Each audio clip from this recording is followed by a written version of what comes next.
এই চামড়াটা আমার বাবার আমলে 800, 900, 1000 টাকা করে বিক্রি করছি।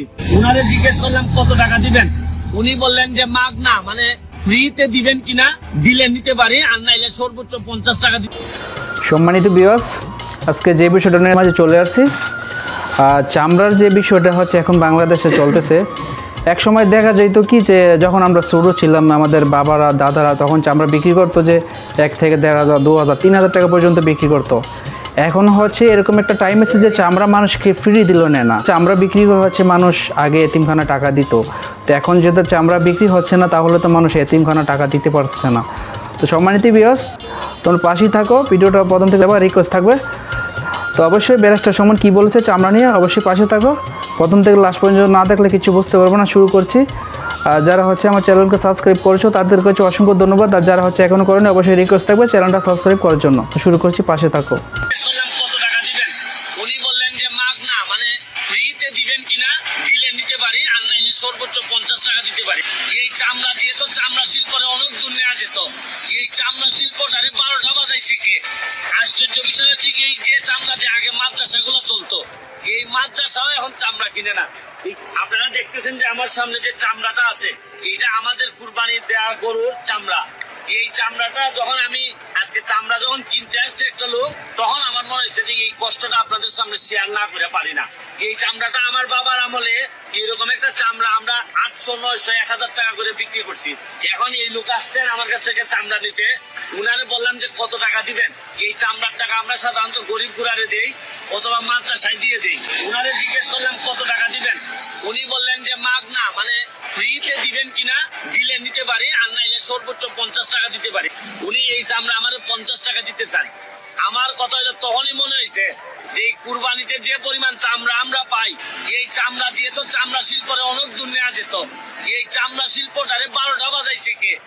আশ্চর্য বিষয় হচ্ছে কি, এই যে চামড়া দিয়ে আগে মাদ্রাসাগুলো চলতো, এই মাদ্রাসাও এখন চামড়া কিনে না। এখানে একজন মাদ্রাসার উদ্যোক্তা আছেন, তারে আমি জিজ্ঞেস করলাম আমরা দিয়ে আগে 1 বছরের গরিবের খানার টাকা যেটা এতিমদের যারা বোর্ডিং এ খাইতো, 1 বছরের চামড়া সংরক্ষণের টাকা দিয়ে 1 বছরের খানা হতো। 1 বছর চলতো এই চামড়া দিয়ে, চামড়ার টাকা লাভের টাকা দিয়ে গরিবরা খানা চলতো। কিন্তু এখন এমন অবস্থা হইয়া দাঁড়াইছে, একটা চামড়া 50 টাকা দিয়ে কিনলো, এটার লবণজাত করে 1 সপ্তাহ রাখতে 200 টাকা খরচ হয় মিনিমাম। পরে আবার ঢাকা থেকে লোক আসলে ওইটার দাম 1,200 টাকা করে পার পিস করে, মানে ফুল লসে। মানে এখন আর মাদ্রাসা কি কিনে না, এবছরের মাদ্রাসা মানে মাদ্রাসা পর্যন্ত যারা এই যে এতিম বালকরা, যারা এতিম ছেলেরা যে চামড়ার উপর সারা বছর খাওয়া দাওয়া হইতো, এদের এই খাবার দাওয়ার তো শেষ। আচ্ছা, এতিম বাচ্চাদের অবস্থা না হয়ে গেল, কারণ পুরা দেশই তো এতিমের মধ্যেই আছে। এখন হচ্ছে গিয়ে যে চামড়া যে শিল্পটা অনেক দূরে যাওয়ার কথা, এখানে উনি চামড়া কিনতে আইছেন। আচ্ছা ভাই, এত কমছে এখানে লাগি চামড়াটা? আমরা আজকে 2-3 বছর ধরে মারি, এর আগে একটা চামড়া আপনার 2,000, 3,000, 4,000 বিকছে আপনি চামড়া। এই 3 বছর ধরে আপনার চামড়া আমরা লবণ দেয়, লবণের থেকে কমাই যাবে, লবণের থেকে কম? লবণের থেকে কমিলে না। মানে আপনারা খেয়াল করে দেখেন, একটা সময় এই যে দেখেন চামড়া এইগুলো পরে আছে পুরা ফ্রি, কোনো চামড়ার কোনো দাম নাই। যে চামড়া আগে 1,000, 1,500 টাকা দিয়ে বিক্রি হইতো, এই চামড়ারে কি কারণে আমি জানতে চাই যে চামড়া শিল্পের এই 12টা বাজাইছে কারা? নিশ্চয়ই কোন না কোনো 2 নাম্বারই আছে।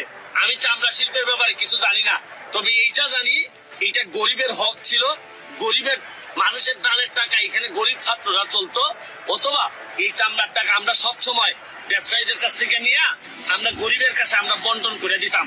আমি সারা জীবনই দেখছি যে আমরা চামড়ার টাকা আমার বাবা মারা গরিব মানুষের কাছে দিতেন। এইভাবে যদি চলতে থাকে, এই ঈদে আইসা আমার মনে হইলো যে এই আকাম পোকামের কাহিনী, এইভাবে আকাম পোকামার চলা ঠিক হবে না। এই ঈদে যারা কুরবানি দিচ্ছেন, নেতৃবৃন্দ যারা আছেন, তাদেরকে বলবো, বিশেষ করে সরকারের বাণিজ্য মন্ত্রণালয়ে বলবো যে শুধু ঈদের দিন কুরবানি না দিয়া নিজেদের স্বার্থ একটু কুরবানি দেন অন্যান্য সময়। তাইলে হয়তো কুরবানির দিনে অন্য সাধারণ নির্যাতিত মানুষরা কুরবানির চামড়া দিয়ে কিছু মানুষের সহযোগিতা করতে পারবে, বিশেষ করে অনেক ছাত্রদেরকে যাদের খাবারের ব্যবস্থা হয় চামড়ার মধ্য দিয়ে। তোমরা দেখতেই পারছো, খুবই হচ্ছে কষ্টদায়ক একটা বিষয় যে চামড়া প্রতি বছরে হচ্ছে একবার একটি ঈদ আসে কুরবানির। তো এই কুরবানিদের হচ্ছে চামড়া বিক্রি করে আর যারা হচ্ছে গরিব আছে, তারপর এতিমখানা যারা লোক আছে, তাদেরকে হচ্ছে বিশেষ করে আপনারা সবাই মিলে তাদেরকে সাহায্য করতাম। তো এখন যাদের চামড়ার এই অবস্থা চলছে, সম্মানিত ভিউয়ার্স, গরিব লোক কিভাবে থাকবে বা কিভাবে খাবে, তারাও হচ্ছে বহুত আশা নিয়ে থাকে যে বছর শেষে একটা কোরবানি ঈদ আসবে, ওই ঈদে হচ্ছে চামড়া বিক্রি হবে, ওইখান থেকে কিছু তারা ভাগ পাবে।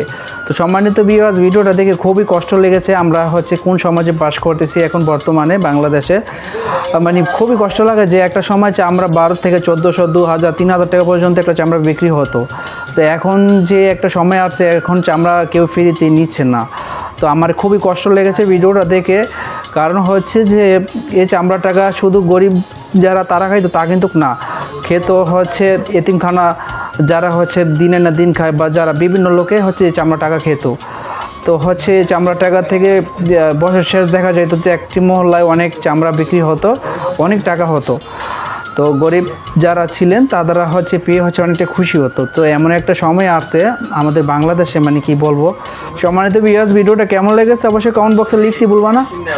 অবশ্যই জানিয়ে দিবে তোমাদের মন্তব্য। যদি ভালো লেগে থাকে রিকোয়েস্ট থাকবে চ্যানেলটা একটা সাবস্ক্রাইব করার জন্য।